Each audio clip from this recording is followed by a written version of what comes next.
اگر ہم دیکھیں جہاں پر ہم کسی کی دکان ہو کسی کا گھر ہو، وہ کتنے قیمتی جو ہے وہ لاک لے کر آتا ہے، دکان پہ لگاتا ہے، گھر پہ لگاتا ہے، یار کوئی چور چوری نہ کر لے. لیکن نبی پاک علیہ السلام نے جو ہمیں اوراد و وظائف بتائے ہیں، یہ اوراد و وظائف اگر ہم پڑھ لیں تو خدا کی قسم یہ تالا لگانا، لوک لگانا تو پیچھے رہ جائے گا. سب سے بڑی ذات جو اللہ کی حفاظت کرنے والی ہے وہ آپ کی ایسی حفاظت فرمائے گی.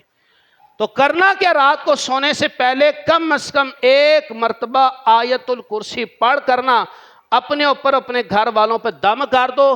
اپنی طرف سے جہاں جہاں آپ دم کر سکتے ہیں دم کر لیں، اپنے جسم پر ہاتھ پہ پھونک مار کے نا جسم پر مان لیں.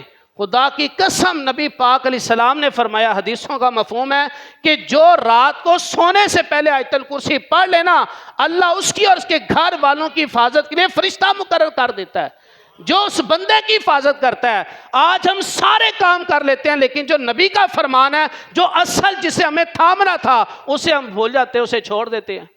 تینوں کول جو آخری تین کول ہے نا، قل واللہ احد سورہ اخلاص، قل اعوذ برب الفلق سورہ فلق، اور قل اعوذ برب الناس، یہ تینوں کول شریف پڑھ کے نا تین تین مرتبہ جب بستر پر جائے نا، اب سونے کے لیے جانا ہے تو بیٹھ کر تینوں کول پڑھیں. زبانی نہیں آتے، موبائل نکال لیں، موبائل سے دیکھ لیں، دیکھ کے نہیں پڑھ سکتے سن لیں، کسی کو کہہ دے آپ کو سنا دے.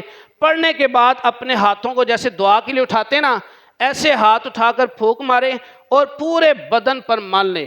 خدا کی قسم پوری رات کوئی شیطان، کوئی جنات، کوئی جادو آپ پر اثر نہیں کر سکتا. یہ وہ چیزیں ہیں جو قرآن میں ہیں. قرآن پڑھ کر سوئیں. ہاں ہم جو جناب جگہ جگہ حفاظتی گارڈ کھڑے کر لیے، تالے لگا لیے، یار یہ عمل کر کے دیکھیں اللہ کیسی حفاظت فرمائے گا اور سکون کی نیند آئے گی. جو لوگ کہتے ہیں نا رات کو ڈر جاتا ہوں، یہ ہوتا ہے رات کو سونے سے پہلے جن کو ڈر لگتا ہے، یا متکبرو 21 مرتبہ پڑھ کر دم کر لو، رات کو کبھی انشاءاللہ ڈر نہیں لگے گا.